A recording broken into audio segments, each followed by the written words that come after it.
அன்பு நண்பர்களே, அனைவருக்கும் அன்னை சமையல் உமாவின் அன்பான வணக்கங்கள். இன்னைக்கு அன்னை சமையலில் பார்க்க போகிறது எக் புலாவ். வாங்க எப்படி செய்கிறதுன்னு பார்க்கலாம். கடாயில் தேவையான அளவு எண்ணெய், 1/2 டீஸ்பூன் மிளகாய்த்தூள், 1/2 டீஸ்பூன் கரம் மசாலா,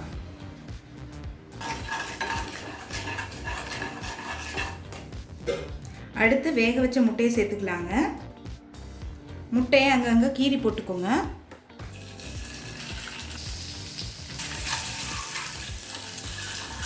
முட்டை நல்லா கலர் மாறுற வரைக்கும் வறுத்துக்கலாங்க.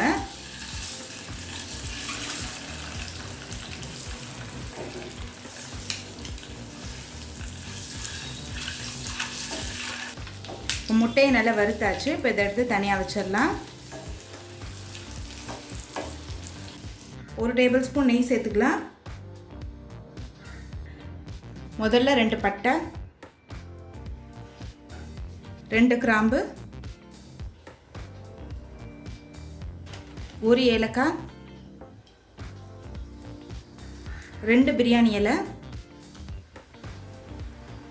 1 டீஸ்பூன் சீரகம்,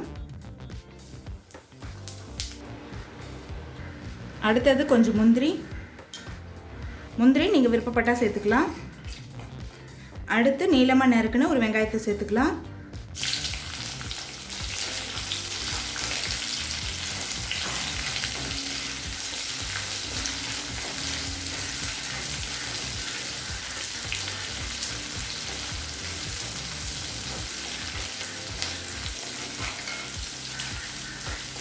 அடுத்து 2 பச்சை மிளகாய், சின்ன துண்டு இஞ்சி, 5 பல் பூண்டு எல்லாத்தையும் மிக்சியில் நைஸாக அரைச்சி இதில் சேர்த்துக்கலாம்.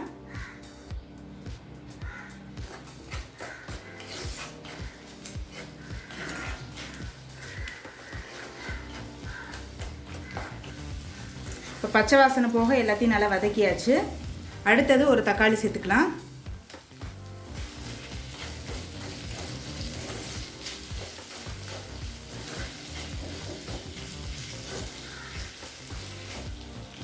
தேவையான அளவு உப்பு,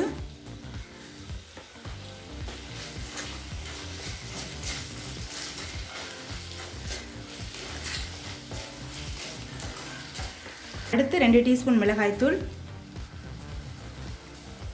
1 டீஸ்பூன் தனியாத்தூள்,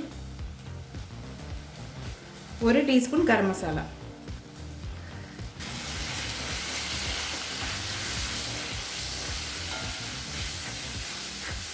மிளகாத்தூள் வாசனை போக நல்லா வதக்கிக்கலாங்க. இப்போ மிளகாத்தூள் வாசனை போக நல்லா வதக்கியாச்சுங்க. அடுத்தது நம்ம வறுத்து வச்சுருக்க முட்டையை இதில் சேர்த்துக்கலாம். இப்போ வெங்காயம் தக்காளி கூட முட்டையும் நல்லா மிக்ஸ் பண்ணிக்கலாங்க.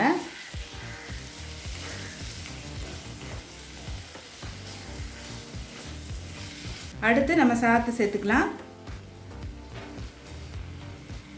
நான் 1/2 கப் சாதத்தை சேர்க்குறேங்க. கொஞ்சம் கொத்தமல்லி. இப்போ எல்லாத்தையும் நல்லா மிக்ஸ் பண்ணிக்கலாம்.